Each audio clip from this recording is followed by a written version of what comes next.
Last class, we discussed about electronic components, that's a motherboard. And then also we discussed what is motherboard and what are the characteristics to identify motherboard. And also we discussed about types of motherboard. Now, let us discuss about the components of motherboard. So what are the components present in the motherboard? Yesterday already I have told last class. So it includes all the components. Whatever we have seen in computer devices or electronic components in a computer, all are connected to this main circuit board. That's a motherboard. Motherboard is like a hub. Every component has to be connected directly or indirectly. They must go through with the motherboard. So now let us learn the components. So first most important is processor. So after the processor we have a BIOS, basic input output system. Then we have a CMOS, and then we have a slots. We'll discuss all these things. Then we have the hard disk controllers or disk controllers. We'll discuss one by one. And then we have one more is the I/O ports and interfaces, and last one is a bus. So let us learn all these components one by one. But the first one is the processor. Already we have discussed about the processor. So processor is already I have told this processor is like a brain of humans. Like human works, we functions because of the brain. The brain has got all the instructions. According to the brain instructions, we perform. Similar way, the computer processor will do all its operation with the help of processor. Already we discussed the processor consisting of arithmetical logical unit, and also it's consisting of control unit, and then we have a registers. The control unit controls and coordinates all the operations, like getting the instruction and performing the operation, sending the signals to perform the operation, and finally transferring data, the final result to the memory. All this is done by control unit, and arithmetical logical unit performs all arithmetical and logical operations. And what is we have a register? They are used to store intermediate results, data, instruction. They are like a temporary storage unit inside the CPU. So this already we have discussed. That is what we are talking about processor. The processor is measured, the speed of the processor, or we can define the CPU, central processing unit, the speed, or it is nothing but the frequency with which the instructions are executed, or data that is being processed. So that is, normally it is, you think like in a second, how many instructions are executed. That's what the frequency is, nothing but number of signal, number of number of ticks, the clock rotates, and every rotation, like complete cycle, it will be keep ticking. That is the frequency. The frequency are used to define the CPU speed. So what actually this frequency does means, this decides the amount of data with which the processor can execute at the time. So normally the speed will be expressed. It is like we define them in terms of the million instructions per second, that is a MIPS, or it's a billion instructions per second. So that is called BIPS. So this is how we are going to define. That's how we measure. So normally the processor is expressed in frequencies. That's what we use a hertz. So 1 gigahertz, 1 megahertz, let's say depending on how many instructions are executed per second. So now we may get the CPU speed, which is a minimum of 1 gigahertz. So whatever the processor now you will get in the market, we have the speed more than 1 gigahertz. So you might have seen when they give a specification for computers, they mention 4 GB of RAM and 4.2 gigahertz or 3.5 gigahertz. So what does this means? The more the frequency means, higher will be the execution. So hence the system becomes faster. You want to design or you want to assemble a computer which is a very fast, speedy calculating device you want to produce means we have to look at the processor. The processor is also one of the factor which affects the speed of the computer. So we learn like this all one by one. That's also indirectly I said beginning. So this chapter is to gain knowledge to specify. So now you want to assemble computer means we have to buy the processor which is the fastest processor available in the market that we have to buy.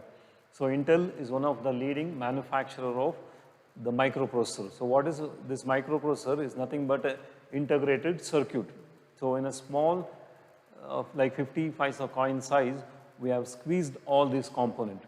So that is what we discussed, the entire computation engine, what we are discussing, arithmetical, all this will be in a small chip. And this is, we have a slot where we keep this, what we discussed in the processor socket or processor slot. We place this integrated chip, that is a microprocessor also, we know that's makes the computer CPU. That is something about the processor. So there is also a place where we keep this processor. What is this processor means? Which is the consisting of all, let's it performs the entire operation. That's what I said, entire compute engine will be squeezed onto this small size or teeny microprocessor, and this will be placed in the motherboard. So that is something about the processor. The next one we talked about is called BIOS. So basic input output system. So what this BIOS contains low level instructions. So whenever the computers are switched on, the instructions present in the BIOS will be executed. That is, it checks all the hardware present are working properly. That's why whenever you switch on the system, you can see the keyboard blinks and monitor blinks, and then speaker makes noise, printer makes noise. If all the hardware, it checks all the hardware. That's why it's also called as post. So, or power on self-test. That's what we call as power. After power, switch on the power, it checks all the hardwares and loads the operating system from secondary memory to the main memory. That's what we have seen. So without a booting instructions, it would have been a very difficult. Because of BIOS, the computer can work automatically. When you press button, everything works because the instructions are kept in the BIOS. As already I said, computer will never do anything by itself. The same way, see how computer starts itself means, there is some people you think, how it starts itself, we have a BIOS. So BIOS consisting of this low level instructions, and it gets everything done. That's like, it prepares computer for the user. That's why it loads, including operating system. Everything is ready. Then you can start using the computer. That is what BIOS. So next one, we have a CMOS. So what is the CMOS means?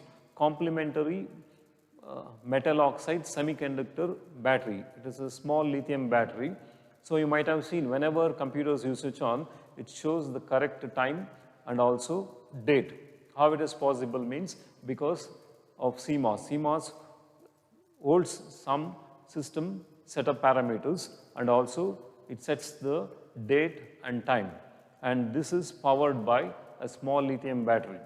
So that's why you can, normally we can see almost like 50 paisa coin. We have, I think you might have seen in the figure I may show you, you can see there. So that is what we call as CMOS, complementary metal oxide semiconductor battery. So next one is what we have is a slot. What does a slot means? A slot is an opening, so where we can include or we can insert the additional cards. So normally the slots are also called as expansion cards. So normally just you define slot means it's an opening on the computer where you can insert printed circuit board. So what we call PCBs, we can add them, we can include them, or you can insert. As a result, what happens? The computer can, you can increase the performance of computers, or you can enhance the performance of system. So that is what the slots. So because all the component has to communicate means already I have said either they have to plug in directly or they are connected through the port. Now we are talking about slots. We learn different types of slot. The first one is called expansion slot. The expansion slot, as the name suggests, so these are the slot, they are used to increase the speed of the system or performance, to enhance the performance of the computer.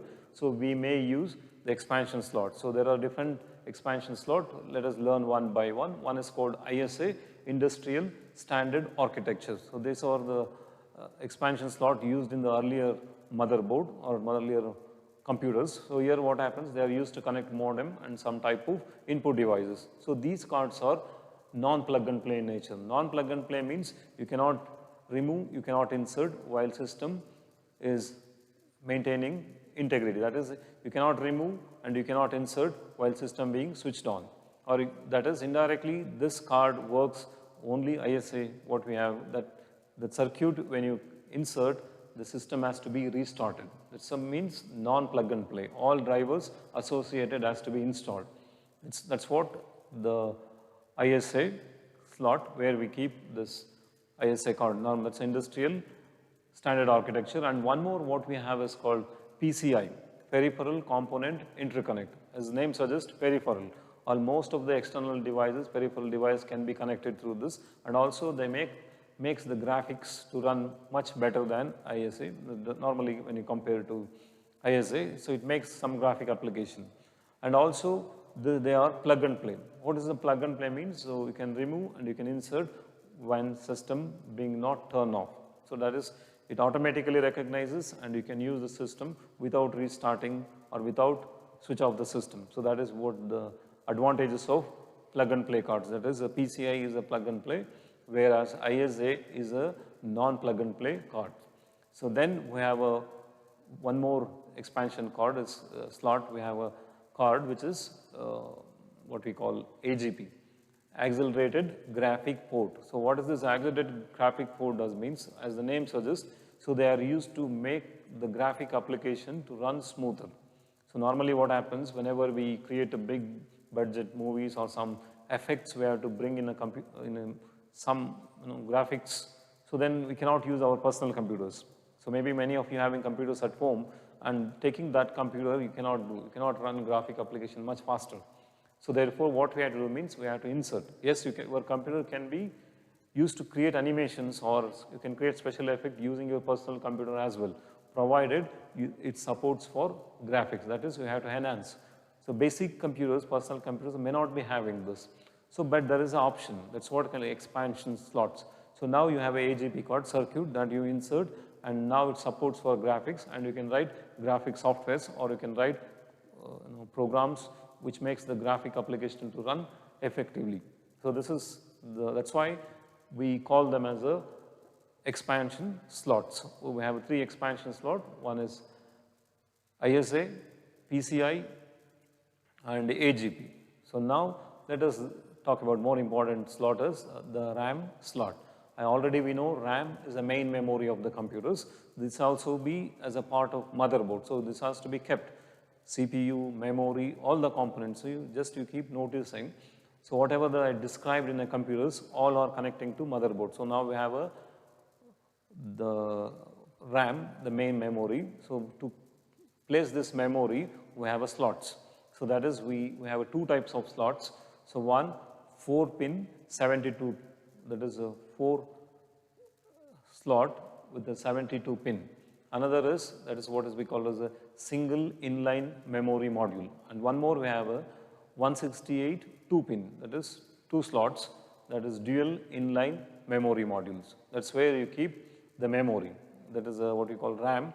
We keep them in that slot. So there is always 2 available. So if you want to increase, like we have a 2 GB RAM, so there will be 2 slots. So we make one more RAM, so it becomes a 4 GB. As the main memory size is increased, the system becomes much faster. So as I said, the speed depends on the type of motherboard what you are using. The second one, the processor, the speed of the processor. Now it's a RAM, that's the size of the RAM. So that's, if you have supports for dual inline memory modules, you can take 4 GB, 4 GB, 2 RAM, so it becomes 8 GB. Thus it makes the computer to work much faster. So that is something about the RAM slot. So then what we have is, we have one more component is called the processor slot. The processor slot, as already I have said, is one of the easiest way to identify. So normally the processor is a small chip where many components are squeezed on it. As a result, what happens? It generates enormous amount of it. When you see the motherboard, there will be a heat sink or there will be a fan. So that is the place where we keep the processor. That is the processor slot. This is one of the easiest way to identify the processor socket or processor slot, where we have a fan. So below that fan, we have the slot. That's where the processor slot. So these are the slots available. Apart from this, we have additional slots, PC card slot, and also we have a PCI Express slots. They are used as additional. So for laptop computers, we may use these things. And PCI Express slot is better than PCI slot. That's all. They are much faster. The architecture supports for a much faster execution. And the PC cards we are used in the laptop, like network card, Wi-Fi card, they are used to make this, Wi-Fi or network. So we use this PC cards that is normally used with the laptop and notebooks. So this is something about the different slots what is available on the motherboard. So next one, we'll go for disk controllers. So now we talked about the main memory. Let us go with the secondary memory. So where is secondary memory? How this secondary memory has to be connected? So that's why we have a disk controllers. What does disk controllers means? They are the circuit which enables to communicate with the computer. That's a disk and the computer. Normally what happens? Normally we have a magnetic disk, hard disk, or optical disk storage devices like CD-ROM drive. You might have seen DVD drives earlier we are using. So this has to be connected. So they has to be connected to the motherboard, and also it has to be accessed by the processor. So there is a necessity of movement of data from secondary memory to the main memory. How it is transferred means it is through the motherboard. So to connect this motherboard and what we call the disk, we have a circuits. We have like a cables which is connected. So most of the computers, they are integrated. There just comes with the plug and play, where one end we connect it to the hard disk and another end is connected to the motherboard. So now it comes, that's IDE, Integrated Digital Electronics. So they set up the standards. So using this, we are able to connect. So where we have a 40-pin ribbon cable, one is connected to the hard disk, other end will be connected to the motherboard. So it supports two hard disks can be simultaneously executed, that you can run with the two hard disks by creating dicey wheel fashion. So that's parallelly you can run. So that is what the standards developed by IDE. And also now this is replaced by, now we have an enhanced IDE, Integrated Digital Electronics, where we can, 4 hard disks can be executed simultaneously, or you can run 4 hard disks, separate hard disks in the same single computer. So that is EIDE we call, Enhanced Integrated Digital Electronics. All very, very important in this chapter is expansions. So all small, whatever abbreviations we have, learn all those things. If possible, whenever I explain or whenever you read the textbooks, underline in each chapter, you write down and try to recollect them. So that definitely 1 mark they'll ask for the expansion or abbreviation of any of these things. So next we have ports and interfaces. I think you may understand what is a port and interfaces. So port or interfaces are used to connect all peripheral devices, all external devices, a keyboard, printer, scanners, mouse, anything, whatever you see outside, they has to be connected, like speakers, everything, so network order, anything, whatever we have has to be connected. Peripheral device means, so that is where we connect, that is what the port. The port is an opening at the back of the computers where you can insert, where you can connect. Interface is also open, where you can connect these external devices, peripheral devices, to the computers as a part. Like you can see, keyboard is connected. So then also monitor is also connected. So where they are connected means you can see at the back of the computers. Most of the computers you can see all are connected. Now because of USB, you can use in both the, where if you want you can use it front, wherever the USB slot there. So that's also one of the port. We'll discuss all one by one. So first we have 3 important ports. That is, one is called the serial port, another is called parallel port, and one more is called USB port. So what is serial port means? The serial port is normally meant for certain type of input devices. Like this also they called as a, what we call COM port, that is a communication port. So normally through this serial port, keyboard is connected and also the modems are connected to the serial port. Why we call this as a serial port means the bits will be transmitted, the bits of bytes will be transmitted bit by bit. That's why it's called as a serial. Any serial devices, normally they are connected through the serial port, and the serial port, normally very slow and they do not travel longer distance. So that is what the serial ports are. So they are also called as sometimes RS32 port, or sometimes they are also known as COM ports, that's a communication port. So normally keyboards, whenever you see keyboards or any serial devices are connected through this port.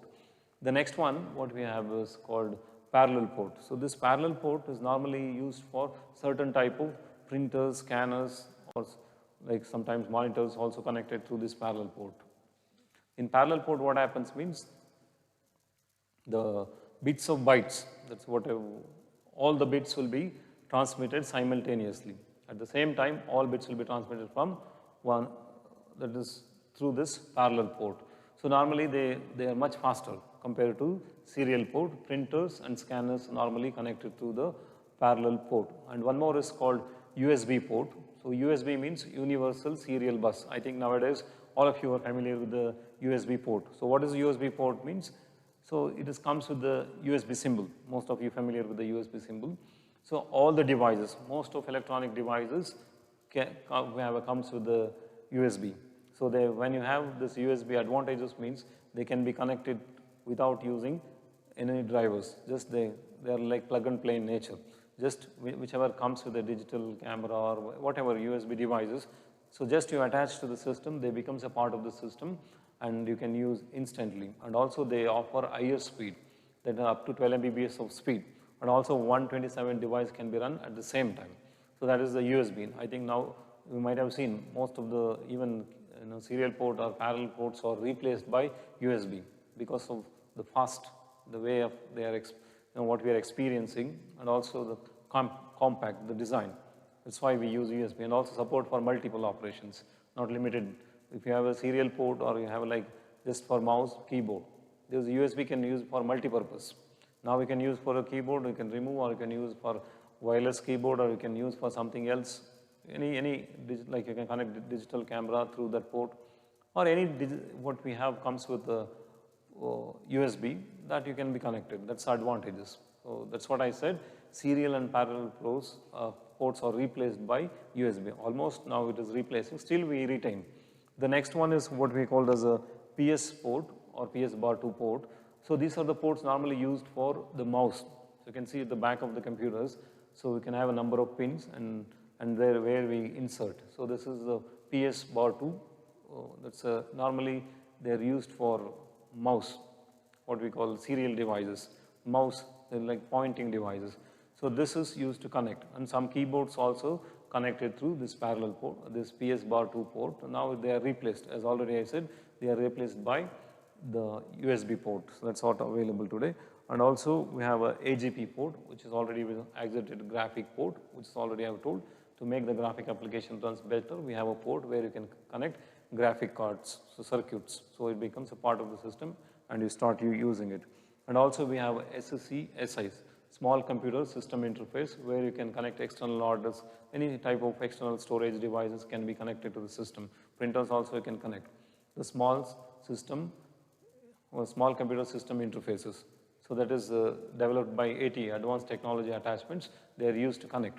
These standards, we have cables where you can connect these external devices.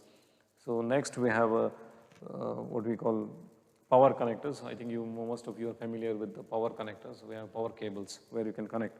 And also we have the modem connectors. So modem we will be discussing in detail when we discuss about networks. So modulator, demodulators. So we want to connect internet through the Ethernet card inserted, and then we have a modem. So there is a port where you can connect from modem to this computer. That's we have a Ethernet card. So normally Ethernet card port is used to connect or make the network to function, or you make the fast internet or internet connectivity. Definitely we have to go for Ethernet. Ethernet is a circuit where you can recognize and you can connect with the cables so that one or more computers can be interconnected.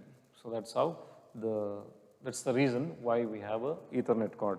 And also we have a DVI, digital video interfaces. This is used for some video devices. If you have some video devices which supports for DVI, then you can connect. So in the monitor, like monitors, you can use some television. If it supports for DVI, just you can connect. So no need to buy any monitors. So television could also be used for DVI if supports as a monitor. And also we have sockets for the speakers, mic. We use the sockets at available back of the computer. Sometimes it's available front as well. So that's you insert and you start using those things. And also we have a MIDI port, that is a musical instrument digital interface. To connect number of wide varieties of musical instruments, we use this MIDI port. So they are meant for certain type of musical devices. Once you connect this through this port, any musical devices, they becomes a part of the system and you can use them. You can access them, then you can compose music or you can edit in the future. That's the purpose, MIDI port. You can connect directly to the computers. So that is what we call as a MIDI port. I think these are the different ports which are available. And we have a bus. So what is bus? We learn what bus means. I think now real time, what is a bus? I think the purpose of bus we have seen, so it carries people from one place to another place, like transportation purpose. So we have seen, so from Mysore, people comes to Coorg, Gonikoppal, Virajpet or Mangalore, people will travel. Let's move from one place to another place. So here also the bus is exactly similar what we do in real life. So transportation, move from one place to another place. This bus are nothing but what we call electrical wires. It's a collection of wires which carries electrical signals from one component to other components. That's the purpose. That's why we have to move. As already I said, there is a necessity of movement of data between the various components in the computers. How this communication takes place?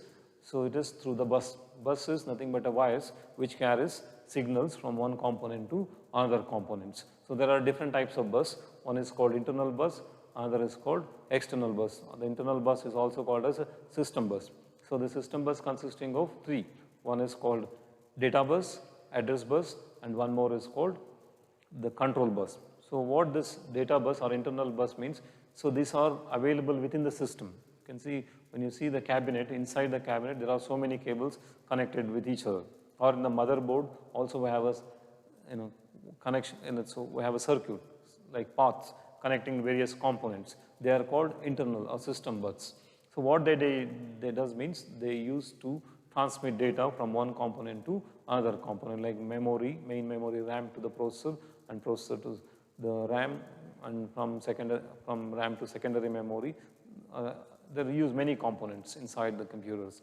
So we have a data bus. So what is this data bus means? So these are the bus or collection of wires which carries only data bits.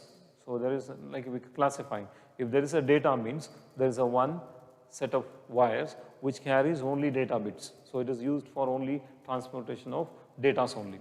Like with the bus, what in real life, we used to travel people only. For goods, we use different, lorry like something else. In similar way, for carry data only, we use data bus. Similarly, to find where exactly data is present, we have an address bus. So this address bus always carries the address signals. And one more is, we have a control bus. This control bus normally used to send the signals to various components. Now I'm sending to take the data like memory unit, from memory to the processor, processor to memory. So there is to prevent data collision, this control signal knows exactly when to send and when to receive. So before it sends and receives, it sends the signals. To carry out this operation, so the control signals first establish what we call a physical connection. That's the signals as normally to establish a connection between two components. Control bus or control signals will be traveling from one component to another component. The purpose is to transmit data. So that's why three internal bus, data bus, they carry data only, address bus, they carry address only, and then we have one more is called control bus that carry control signals only. The external bus, they are used to connect some external devices, the peripheral device, that's called peripheral bus. Normally used to connect some type of, like you are connected, what we have, monitor is connected to the computer motherboard. So there, when it is connected, so that's also, you can call this or all external bus. So keyboard wire is connected, becomes an external bus to connect peripheral devices. Like, that is what we call as external bus.